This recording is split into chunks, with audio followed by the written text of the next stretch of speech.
കാലങ്ങളോളം കാട്ടിൽ ഇബാദത്തിലായി ജീവിച്ച തങ്ങൾക്ക് വന്യജീവികൾ പോലും കൂട്ടായിരുന്നു എന്നതാണ് പറയപ്പെടുന്നത്. കടുവയുടെ പുറത്തായിരുന്നുവത്രേ അന്ന് തങ്ങളുടെ സഞ്ചാരം പോലും. അസ്സലാമു അലൈക്കും വറഹ്മത്തുള്ളാഹി. ബിസ്മില്ലാഹി വൽഹംദുലില്ലാഹി അല്ലദീ ഹദാനാ ലിഹാദാ വമാ കുന്നാ ലിനഹ്തദിയ ലൗലാ അൻ ഹദാനല്ലാഹ് അമ്മാ ബഅദ്.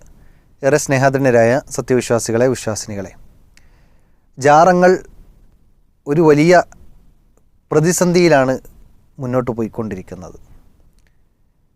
ജാറ വ്യവസായം, ആത്മീയ ചൂഷണം, ഇതെല്ലാം കൊണ്ട് സമസ്ത അഭിവൃദ്ധിയിൽ മുന്നോട്ട് പോകുമ്പോൾ ജനങ്ങൾ ഇന്ന് സത്യം തിരിച്ചറിഞ്ഞുകൊണ്ടിരിക്കുകയാണ്.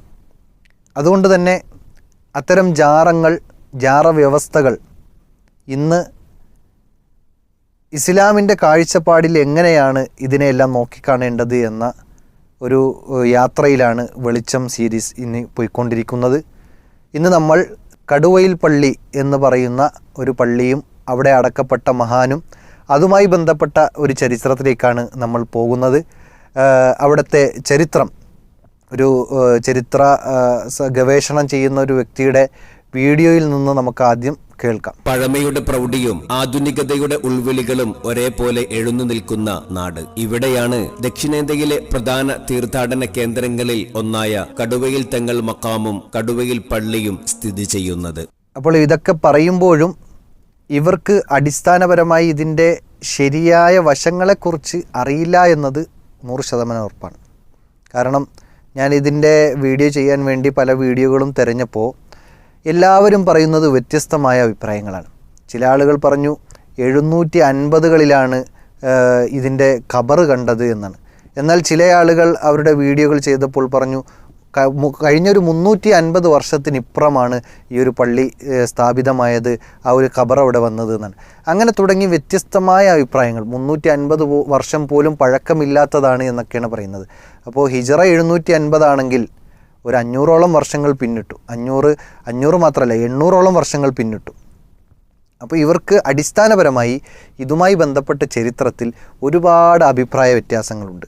അത് വർഷത്തിൽ മാത്രമല്ല, ഈ മഹാൻ്റെ വിഷയത്തിൽ പോലും, ഈ ഖബർ ആരുടേത് എന്ന വിഷയത്തിൽ പോലും അഭിപ്രായ വ്യത്യാസമുണ്ട്. അതേതായാലും നമുക്ക് വിഷയത്തിലേക്ക് വരാം. ഇനി അദ്ദേഹം പറയുന്ന വാക്ക് നമുക്ക് കേൾക്കാം. ചരിത്രത്തിന്റെ അനുഗ്രഹീതമായ ഏതോ ഒരു ദശാസന്ധിയിൽ നാഥന്റെ നിശ്ചയമനുസരിച്ച്, കേട്ടില്ല, ഏതോ ഒരു ദിശാസന്ധിയിലാണ്. അപ്പോൾ അവിടെ അദ്ദേഹത്തിന് കൃത്യമായി പറയാൻ കഴിയാത്തത് കൊണ്ടും ഇങ്ങനെ ഒരു അവ്യക്തത അവിടെ നിലനിൽക്കുന്നത് കൊണ്ടാണ് അദ്ദേഹം അത് പറയുന്നത്, ഈ രൂപത്തിൽ പറയുന്നത്. ഏതായാലും ബാക്കി അദ്ദേഹത്തിന്റെ സംസാരത്തിലേക്ക് കടക്കാം. ഈ ഭൂമിയിൽ വന്നണഞ്ഞ മഹാസാത്വികനാണ് ഇവിടെ അന്ത്യവിശ്രമം കൊള്ളുന്നത്. കടുവയിൽ തങ്ങൾ എന്നാണ് കാലം അദ്ദേഹത്തിന് നൽകിയ പേര്. പിൽക്കാലത്ത് ആളുകൾ അതിനെ കടുവയിൽ തങ്ങൾ എന്ന് വിളിക്കപ്പെട്ടു എന്ന് മാത്രം. അതല്ലാതെ വാസ്തവത്തിൽ അദ്ദേഹത്തിന്റെ പേരെന്തെന്നോ അങ്ങനെ ഒരാളുണ്ടോന്നോ പോലും സത്യത്തിൽ അറിയാത്ത സാഹചര്യമാണ്. മുമ്പൊരു വീഡിയോ ചെയ്തപ്പോൾ പറഞ്ഞിരുന്നു, ഇവിടെ കേരളത്തിലുള്ള പല ഖബറുകളും അത് ശരിക്ക് മുസ്ലിമാണോ അമുസ്ലിമാണോ അതിനുള്ളിൽ കിടക്കുന്നത് എന്ന് പോലും അറിയില്ല. ഊരും പേരും അറിയാത്ത ആളുകളെ വലിയകളായി ആക്കി ചിത്രീകരിച്ച് അവരുടെ മേൽ ഖബറുണ്ടാക്കി, അങ്ങനെ പല രൂപത്തിലാണ് ഇന്നത്തെ കേരളത്തിലെ ഖബറുകളുടെ സ്ഥിതികൾ. അതിലൊരു ഖബറായിക്കൊണ്ടാണ് ഇദ്ദേഹത്തിൻ്റെ ഖബറിനെയും നമുക്ക് മനസ്സിലാക്കാൻ സാധിക്കുന്നത്. കടുവയിൽ പള്ളിയുടെ മക്കാമിൽ സ്ഥിതി ചെയ്യപ്പെട്ട അല്ലെങ്കിൽ അടക്കപ്പെട്ട വ്യക്തി ആര് എന്ന് നമുക്ക് കൃത്യമായി അറിയില്ല എന്ന് അദ്ദേഹം സമ്മതിക്കുന്നുണ്ട്.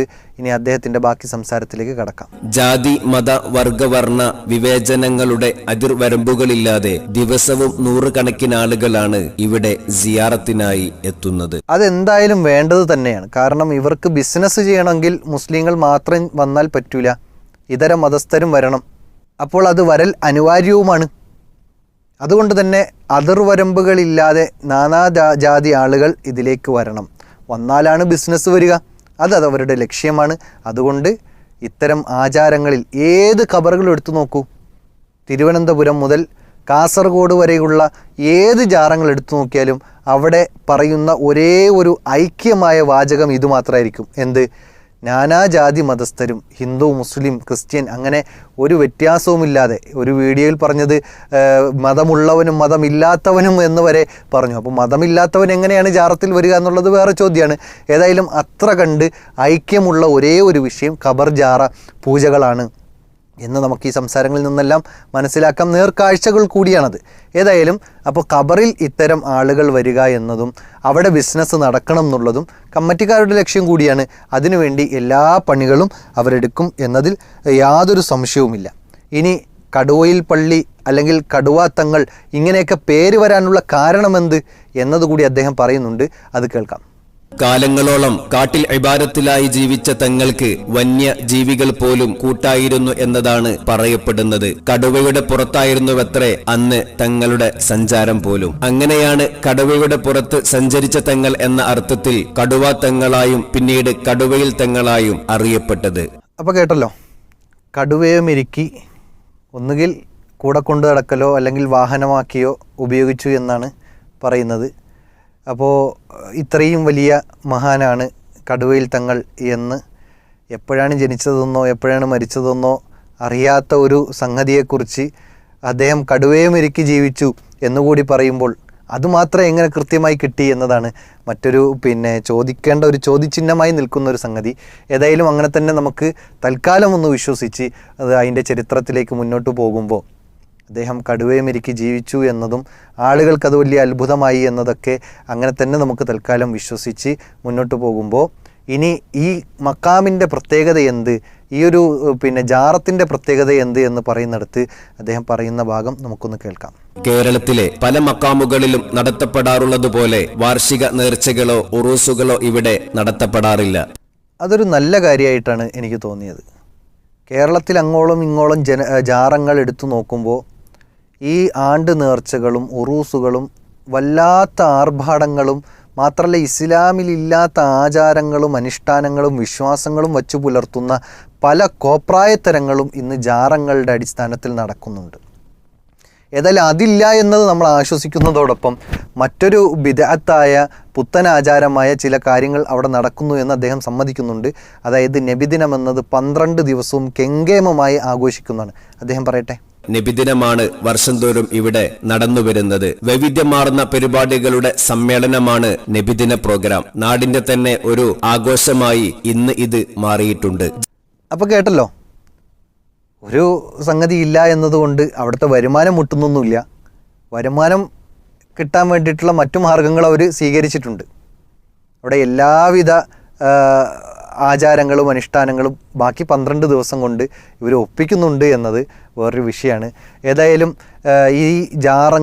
ഈ ജാറങ്ങളിലേക്ക് ശിർക്ക് വരുന്ന വഴി എങ്ങനെയാണ് എന്നത് നമുക്കൊന്ന് പരിശോധിക്കുമ്പോൾ ഇതിനെ അഭിമുഖീകരിക്കുന്ന ഒരു ഉസ്താദ്, അത് അവിടുത്തെ പ്രസിഡൻ്റ് ആയിരുന്നു എന്നാണ് മനസ്സിലാക്കുന്നത്. അദ്ദേഹം അതിൻ്റെ ഓരോ ഘട്ടങ്ങളെക്കുറിച്ചും വിശദീകരിക്കുന്നുണ്ട്. ആ ഭാഗം നമുക്ക് ഒന്ന് കേൾക്കാം. ഏകദേശം ഒരു 350 വർഷത്തിന് മുമ്പ് ഇവിടെ കാർഷിക ആവശ്യത്തിനായിട്ട് ഈ ഇവിടുത്തെ കാട് വെട്ടിത്തെളിക്കുന്ന ആ അവസരത്തിൽ ഒരു ഖബർ കണ്ടെത്തുകയുണ്ടായി.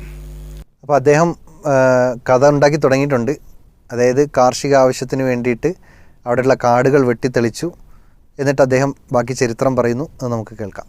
അപ്പോൾ അത് ഒരു മുസൽമാനെ അടക്കം ചെയ്ത ഖബറാണ് എന്ന് പെട്ടെന്ന് മനസ്സിലാകുന്ന രീതിയിലുള്ള ഒരു ഖബറായിരുന്നു. കാട് വെട്ടി തെളിച്ചപ്പോഴേക്ക് അവിടെ ഒരു മുസൽമാനെ അടക്കം ചെയ്ത ഒരു ഖബർ പോലെ തോന്നി എന്നാണ്. ഏതായാലും അതൊക്കെ ഇങ്ങനെ കഥകൾ പറഞ്ഞുണ്ടാക്കുന്നുണ്ട്. ബാക്കി അദ്ദേഹം പറയട്ടെ. അങ്ങനെ തദ്ദേശീയരായിട്ടുള്ള ആൾക്കാർ പുറം നാടുകളിൽ പണ്ഡിതന്മാരെ അറിയുകയും അന്നത്തെ മുസ്ലിം പണ്ഡിതന്മാർ ഇവിടെ വരികയും അതൊരു മുസൽമാനെ അടക്കം ചെയ്ത ഖബറാണെന്ന് സ്ഥിരീകരിക്കുകയും. അപ്പോൾ എല്ലാവർക്കും അത്ഭുതമായി പോയി. കാരണം ഈ വിജനമായ സ്ഥലത്ത് അങ്ങനെ ഒരാളിനെയും അടക്കം ചെയ്തതായിട്ടുള്ള ഒരു അറിവും ഒരു ഓർമ്മയും മുൻ തലമുറ പറഞ്ഞു പോലും ആർക്കുമില്ല. അപ്പോൾ ആർക്കും അറിയാത്ത ഒരു ഖബർ അവിടെ ഉണ്ടായി. ആരടക്കം ചെയ്തു? മുസ്ലിങ്ങളെ ഖബറടക്കുന്നത് പോലെ ഖബറടക്കണമെങ്കിൽ അതിന് കുറച്ച് ആൾക്കാരും വേണമല്ലോ. അപ്പോൾ ആരടക്കിയെന്നില്ല, ആരെയാണ് അടക്കം ചെയ്തതെന്നില്ല, എപ്പോഴാണിത് മരിച്ചതെന്നില്ല, എപ്പോഴാണിത് ഖബർ അടക്കപ്പെട്ടത് എന്നുമില്ല. ഇങ്ങനെ ഒരു ചരിത്രവും. പക്ഷെ അവിടെ ആളുകളുണ്ടായിരുന്നു അന്ന്. ആ ആളുകൾക്കൊന്നും അറിയില്ല താനും. പിന്നെ പുറം നാടുകളിൽ നിന്ന് പണ്ഡിതന്മാർ വന്നപ്പോഴാണ് ഇതൊരു മുസ്ലിമിൻ്റെ ഖബറാണെന്ന് സ്ഥിരീകരിച്ചത്. ഏതായാലും പോക്കറ്റിലേക്ക് കുറച്ച് ക്യാഷ് വരുന്ന സംഭവമാണല്ലോ. അതൊരിക്കലും ഇത്തരം ഉസ്താദുമാർ കളഞ്ഞു കുളിക്കുന്ന ഒരു അവസ്ഥ ഉണ്ടാവില്ല. ഏതായാലും കൃത്യമായി ഗ്യാപ്പിൽ ഗോൾ അടിച്ചിട്ടുണ്ട്. ബാക്കി അദ്ദേഹം പറയട്ടെ. അപ്പോൾ ഈ ഖബർ ആരുടേതാണ്, എങ്ങനെ വന്നു എന്നുള്ള ഒരു അന്വേഷണം ആ പണ്ഡിതരുടെ നേതൃത്വത്തിൽ തന്നെ നടത്തിയപ്പോൾ ഇവിടെ അതിനു മുമ്പ് ഇവിടെ തങ്ങിയിരുന്ന ആ സൂഫി വര്യനെ കുറിച്ച് അവർ കേൾക്കുകയും അദ്ദേഹം ഇവിടെ അടക്കപ്പെട്ടു, അദ്ദേഹത്തിൻ്റെ ഖബറാണെന്ന് അവർ സ്ഥിരീകരിക്കുകയും ചെയ്തു. അപ്പോൾ അദ്ദേഹം എങ്ങനെ മരണപ്പെട്ടുവെന്നോ എന്ന് മരണപ്പെട്ടുവെന്നോ ആരാണ് കബറടക്കം ചെയ്യുന്നത് ആർക്കും അറിയില്ല. അതാണ് ഞാൻ നേരത്തെ പറഞ്ഞ പോയിന്റ്. എന്നിവിടെ മരണപ്പെട്ടു എന്നോ ആരാണ് കബറടക്കിയെന്നോ ആരാണ് മരിച്ചതെന്നോ പോലും അറിയില്ല. ഏതായാലും അങ്ങനെ ഒരു ഖബറും അങ്ങനെ ഒരു കഥയും ഒക്കെ സൃഷ്ടിച്ചെടുത്തിട്ടുണ്ട്. അതിന് ഇദ്ദേഹത്തിനെ പോലെയുള്ള ഉസ്താദുമാരും അവരുടെ നേതാക്കന്മാരൊക്കെ നേതൃത്വം കൊടുത്തിട്ടുണ്ട് എന്ന് തന്നെയാണ് അദ്ദേഹം പറയുന്നത്. ബാക്കി അദ്ദേഹം പറയട്ടെ. ഇങ്ങനെ ഇവിടെ തങ്ങിയിരുന്ന ആൾ പെട്ടെന്ന് അദ്ദേഹത്തെ കാണാതെയായി. അദ്ദേഹം എങ്ങോട്ടോ പലായനം ചെയ്ത് പോയിരിക്കാം എന്ന് മറ്റുള്ളവർ കരുതി കാണും. അപ്പോൾ അദ്ദേഹം ഇവിടെ മരണപ്പെട്ടു, ഇവിടെ അടക്കിയതായിട്ട് സ്ഥിരീകരിക്കുകയും ഇതൊരു മഹാന്റെ കബറിടമാണ്, ഈ നാടിൻ്റെ ഐശ്വര്യവും നാടിൻ്റെ ഭാഗ്യവുമാണ് അദ്ദേഹത്തിൻ്റെ കബർ കൊണ്ട് ഇവിടെ അനുഗ്രഹീതമായിരിക്കുകയാണ്. അതുകൊണ്ട് ഈ കബറിനെ നിങ്ങൾ സംരക്ഷിക്കണമെന്ന് അന്ന് ആ പണ്ഡിതന്മാർ ഇവിടെ കൂടി ജനങ്ങളോട് ആവശ്യപ്പെട്ടതിൻ്റെ അടിസ്ഥാനത്തിൽ അന്ന് ഇവിടെ വസിച്ചിരുന്ന നാനാജാതി മതസ്ഥർ ചേർന്ന് ആ കബറിൽ ഒരു മേൽക്കൂര, അന്ന് പുല്ല് വെച്ചുള്ള ഒരു മേൽക്കൂര പണിഞ്ഞ് ആ കബർ സംരക്ഷിക്കുന്ന നിലയിലേക്ക് വരികയും. അപ്പോൾ ഷിർക്ക് വന്നതിൻ്റെ ഒന്നാമത്തെ വഴി ആ പണ്ഡിതന്മാർ പറഞ്ഞു, ഇതൊരു മഹാൻ്റെ ഖബറാണ്, ഇത് ഈ നാടിൻ്റെ ഐശ്വര്യമാണ്, അതുകൊണ്ട് നിങ്ങൾ ഈ ഖബറിനെ സംരക്ഷിക്കണം എന്ന് പറഞ്ഞപ്പോൾ അവിടെയുള്ള ആളുകൾ ചേർന്ന് ഒരു മേൽക്കൂര പണിതു. അതാണ് ഷിർക്കിൻ്റെ ഒന്നാമത്തെ വഴി. ഇനി ഷിർക്കിൻ്റെ ഏറ്റവും ടോപ്പിലേക്ക് എത്തിയ മറ്റു വഴികൾ കൂടി അദ്ദേഹം വിശദീകരിക്കുന്നുണ്ട്, കേൾക്കാം. വൈകുന്നേരങ്ങളിൽ സാധാരണ അന്ന് വീടുകൾ വിളക്ക് കത്തിക്കാറുണ്ടല്ലോ. അപ്പം അതുപോലെ സന്ധ്യയാകുമ്പോൾ വീടുകളിൽ നിന്ന് തന്നെ എണ്ണ കൊണ്ടുവന്ന് ഈ ഖബറിൻ്റെ ഓരത്ത് വിളക്ക് തെളിക്കുകയും. അപ്പോൾ രണ്ടാമത്തെ സ്റ്റെപ്പ് എന്നുള്ളത് ആ ഖബറിൻ്റെ ഓരത്ത് വിളക്ക് തെളിയിച്ചു എന്നാണ്. നിലവിളക്കോ മറ്റു വിളക്കുകളോ കത്തിച്ചു, വെളിച്ചം തെളിയിച്ചു. അതാണ് രണ്ടാമത്തെ സ്റ്റെപ്പ്. ഇനി മൂന്നാമത്തെ സ്റ്റെപ്പ് എന്താണ് അദ്ദേഹം പറയട്ടെ. സജീവമായ രീതിയിൽ ആ ഖബർ ജാതിയും മതമൊന്നുമില്ല. ഒരു ദിവസം മുസൽമാൻ്റെ വീട്ടിൽ നിന്നുണ്ട്, പിറ്റേന്ന് ചിലപ്പം അവിടുത്തെ ഹൈന്ദവ സമുദായത്തിൽപ്പെട്ട സഹോദരൻ്റെ വീട്ടിൽ നിന്നായിരിക്കും. അങ്ങനെ മാറിയും തിരിഞ്ഞ് മത്സരിച്ച ആൾക്കാർ കൊണ്ടുവന്ന് അവിടെ വിളക്ക് കത്തിച്ച് രാത്രി വിളക്ക് പ്രകാശപൂരിതമാക്കുന്ന ഒരു അവസ്ഥയുണ്ടായിരുന്നു. അങ്ങനെ കഴിഞ്ഞുപോയി കഴിഞ്ഞ നൂറ്റാണ്ടിൻ്റെ 20-ാം നൂറ്റാണ്ടിൻ്റെ ഒരു മധ്യഭാഗമൊക്കെ ആയപ്പോഴത്തേക്ക് പുറം നാടുകളിൽ നിന്ന് ആൾക്കാർ ഇങ്ങനെ ഒരു സൂഫി വര്യൻ്റെ ഖബറൂടെ അടങ്ങിയിട്ടുണ്ട് എന്നുള്ളതൊക്കെ സന്ദർശിക്കാനായിട്ട് വരാൻ തുടങ്ങി. വരുമ്പോൾ എന്തെങ്കിലും നേർച്ച വസ്തുക്കൾ അവരുടെ കയ്യിലുള്ള, ചിലപ്പോൾ തേങ്ങയാവാം, ചിലപ്പം നെല്ലാകാം, മറ്റുള്ള കാർഷിക വിളകളാകാം, കോഴിയാകാം, ആടാകാം, ഏതെങ്കിലും ഒന്ന് കൊണ്ടുവന്ന് ഇവിടെ ഒന്ന് കാണിക്ക വെച്ച് അദ്ദേഹത്തിൻ്റെ ഖബർ സന്ദർശിച്ച് പോകുന്ന ഒരവസ്ഥയിലേക്ക്. കേട്ടല്ലോ, വർഷങ്ങൾ പിന്നിട്ടു. ആദ്യം മേൽക്കൂര മാത്രമായിരുന്നു, പിന്നെ അത് വിളക്ക് കത്തിക്കലായി. അത് കഴിഞ്ഞ് വർഷങ്ങൾ പിന്നിട്ടപ്പോൾ ആളുകൾ ഇതിൻ്റെ ലക്ഷ്യങ്ങളെ മറന്ന് അവസാനം അതിലേക്ക് നേർച്ച ചെയ്യുന്ന അവസ്ഥയിലേക്കെത്തി. നേർച്ച അള്ളാഹുവിന് മാത്രമേ പാടുള്ളൂ എന്ന് ഒരു മുസ്ലിം എന്ന നിലയ്ക്ക് നമ്മളെല്ലാവരും നിസ്കാരത്തിൽ പോലും പ്രഖ്യാപിക്കുന്ന ആളുകളാണ്. നമ്മളെല്ലാവരും ഒന്നടങ്കം പ്രഖ്യാപിക്കുകയാണ്, ഇന്ന സ്വലാത്തി വനുസുക്കി വമഹ്യായ വമമാതി ലില്ലാഹി റബ്ബിൽ ആലമീൻ. ലോകരക്ഷിതാവായ അള്ളാഹുവിന് മാത്രമേ ഉള്ളൂ ഈ പറഞ്ഞ കാര്യങ്ങളൊക്കെ. നിസ്കാരം, നോമ്പ്, സക്കാത്ത്, അതുപോലെ തന്നെ ഇബാദത്തുകൾ മുഴുവൻ, അതുപോലെ നമ്മുടെ നേർച്ച. ഇന്ന സ്വലാത്തി വനുസുക്കി രണ്ടാമത് പറഞ്ഞ നേർച്ചയാണ്. ആ നേർച്ച അള്ളാഹ്ക്ക് മാത്രം എന്നാണ്. പക്ഷേ ആളുകൾ വർഷങ്ങൾക്കപ്പുറം, അതായത് ഒരു 50 വർഷങ്ങൾക്ക് മുമ്പ് തുടങ്ങിയ ആചാരമാണെന്ത്, ഇത്തരം ആ ഖബറിങ്ങൾ ചെന്ന് ഉള്ളതെന്താണോ അത് കൊടുത്ത് നേർച്ച ചെയ്യുക. അതിൽ അദ്ദേഹം വരുമാനത്തിനുള്ള എല്ലാ മാർഗങ്ങളും പറയുന്നുണ്ട്. കോഴി, ആട്, മറ്റു മൃഗങ്ങൾ, കയ്യിലുള്ളതെന്തോ, പിന്നെ സ്വർണവും കൂടി ആഡ് ചെയ്യുന്നുണ്ട്. സ്വർണത്തിനിപ്പോൾ ഉള്ള വില അറിയാലോ. ഏതായാലും അദ്ദേഹം പറയട്ടെ ബാക്കി വിശദീകരണങ്ങൾ. അങ്ങനെയല്ല. കാർഷിക വിളകൾ, മൃഗങ്ങൾ, പിന്നെ നാണയങ്ങൾ, സ്വർണ്ണങ്ങൾ, പണം, അങ്ങനെ എന്താണോ അവരുടെ കയ്യിലുള്ള സമ്പാദ്യത്തിൻ്റെ ഒരു അംശം ഇവിടെ കൊണ്ടുവന്ന് ഇങ്ങനെ സമർപ്പിക്കുന്ന ഒരു രീതി 1950 കാലഘട്ടം തൊട്ടേ ഉണ്ടായി തുടങ്ങി. അങ്ങനെ പിന്നീട് എന്തായി, ആളുകൾ ധാരാളമായി വന്നു തുടങ്ങി. ഒരുപാട് ഇത്തരം ആചാരങ്ങൾ, അനുഷ്ഠാനങ്ങൾ ഉടലെടുത്തു. അവസാനം ഷിർക്കിലേക്കെത്തി. അപ്പോൾ ഷിർക്കിൻ്റെ തുടക്കം എവിടെ നിന്നാണ്? ഒരു ഖബർ കണ്ടു എന്നത് മാത്രമാണ്. ആ ഖബർ കണ്ടപ്പോൾ പിന്നെ ആ ഖബറിനെ കെട്ടിപ്പൊക്കണം എന്നുള്ളതായി, ആ ഖബറിനെ സംരക്ഷിക്കണം എന്നുള്ളതായി. പിന്നെ അത് മേൽക്കൂര കെട്ടി, പിന്നെ അവിടെ വിളക്ക് കത്തിച്ച് പിൽക്കാലത്ത് നേർച്ചകൾ സമർപ്പിക്കുന്ന അവസ്ഥയിലേക്കെത്തി. പിന്നെ ആവശ്യങ്ങളും ആവലാദികളും ആ ഖബറാളികളോട് പറയുന്ന അവസ്ഥയിലേക്കെത്തി. അങ്ങനെ എല്ലാം റബ്ബിന് കൊടുക്കേണ്ടതെല്ലാം ഖബറാളിക്ക് കൊടുക്കുകയും സ്രഷ്ടാവിലേക്ക് പോകുന്നതിന് പകരം സൃഷ്ടിയിലേക്ക് തൻ്റെ കാര്യങ്ങളെ സമർപ്പിക്കുകയും ചെയ്യുന്ന സാഹചര്യങ്ങളിലേക്കെത്തി. ഇന്ന് അവിടെ നടക്കുന്ന സംഭവങ്ങൾ എന്താ? അവിടെ പോകുന്ന വഴികളിലൂടെ പോകുന്ന, ഇന്ന് ഹൈവേ ആയി മാറിയിരിക്കണം ആ സ്ഥലം. അവിടെ അങ്ങോട്ടും ഇങ്ങോട്ടും ചീറിപ്പാഞ്ഞുകൊണ്ടിരിക്കുന്ന വാഹനങ്ങളിൽ നിന്ന് നമ്മൾ അധ്വാനിച്ചുണ്ടാക്കുന്ന സമ്പത്തിനെ വലിച്ചെറിഞ്ഞു കൊടുക്കണം. നേർച്ചയാണ്, കാണിക്കയാണെന്നാണ് അതിന് പറയുന്നത്. നമ്മൾ സമ്പാദിക്കുന്ന സമ്പാദ്യത്തിനോടുള്ള അനാദരവ് കൂടിയാണ് യഥാർത്ഥത്തിൽ ഈ ഒരു വലിച്ചെറിയലും ഇത്തരം പ്രവർത്തനങ്ങളെല്ലാം. അതിൻ്റെ അപ്പുറം ആ ഖബറിലേക്ക് നേർച്ച ചെയ്യുക എന്നത് എത്ര വമ്പിച്ച അപരാധമാണ്. തീർന്നില്ല, ഇനി അവിടെ പോയി ഇങ്ങനെയൊക്കെ ചെയ്യുന്നതിൻ്റെ നേട്ടങ്ങൾ കൂടി ജനങ്ങളെ പഠിപ്പിച്ചു കഴിഞ്ഞാൽ, ഇത്തരത്തിൽ പലതും മെനഞ്ഞുണ്ടാക്കി പുതിയ കഥകളൊക്കെ ഉണ്ടാക്കി അവിടെ പുതിയ ആചാരങ്ങൾ കൊണ്ടുവന്നു, എന്നിട്ട് ആ ആചാരങ്ങൾക്ക് ചില പോരിശകളും നേട്ടങ്ങളും കിട്ടും എന്നുകൂടി ജനങ്ങളോട് പറഞ്ഞു കഴിഞ്ഞാൽ പാവപ്പെട്ട ജനങ്ങൾ അത് വിശ്വസിക്കുകയും അതിലൂടെ ഇത്തരം ആളുകൾ ആത്മീയ ചൂഷണങ്ങൾ നടത്തി പോക്കറ്റ് നിറയ്ക്കുകയാണ് ചെയ്യുന്നത്. ഏതായാലും അവിടെ പോയാൽ കിട്ടുന്ന നേട്ടങ്ങൾ എന്താണെന്ന് അദ്ദേഹം തന്നെ വിശദീകരിക്കുന്നുണ്ട്.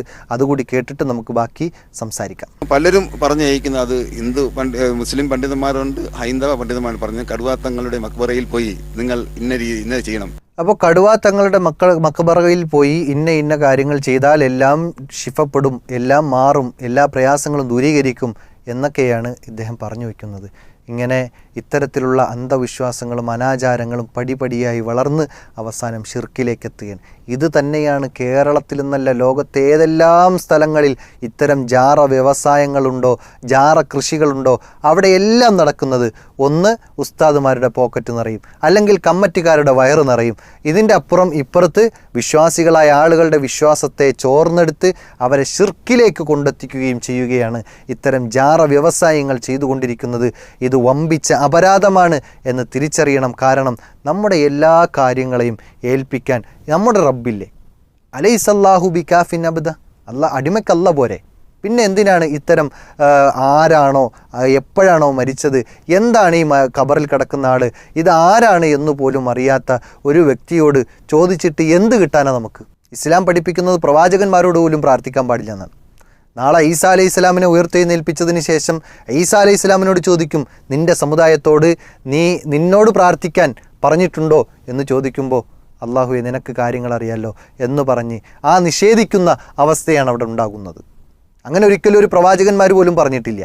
പിന്നീടാണ് ആരെന്നറിയാത്ത, ഊരറിയാത്ത, പേരറിയാത്ത, ജീവിച്ചിരുന്ന മനുഷ്യനാണോ മുസ്ലിമാണോ അമുസ്ലിമാണോ എന്നുപോലും അറിയാത്ത ഒരു മനുഷ്യൻ്റെ ഖബറും കെട്ടിപ്പൊക്കി അവിടെ വലിയ പള്ളി ഉണ്ടാക്കി, അവിടെ നേർച്ചയും വഴിപാടും ഉണ്ടാക്കി, അവിടെ ആകപ്പാടെ ഇസ്ലാമിനെ തകർക്കുന്ന എല്ലാ ശിർക്കൻ പണികളും എടുത്തിട്ട് മുസ്ലിമീങ്ങളെന്ന് പറഞ്ഞ് അവിടെ ആത്മീയ ചൂഷണങ്ങൾ നടത്തുകയാണ് ഇത്തരം ജാറ കമ്മറ്റിക്കാരും ഉസ്താദുമാരും എന്നത് പ്രത്യേകം പറയാതിരിക്കാൻ വയ്യ. അതുകൊണ്ട് ഇത്തരം ജാറ കൃഷികളിൽ നിന്ന്, ജാറ വ്യവസ്ഥയിൽ നിന്ന് ഇസ്ലാം പഠിപ്പിക്കുന്ന സിയാറത്തുണ്ട്, അത് നിഷേധിക്കുന്നില്ല.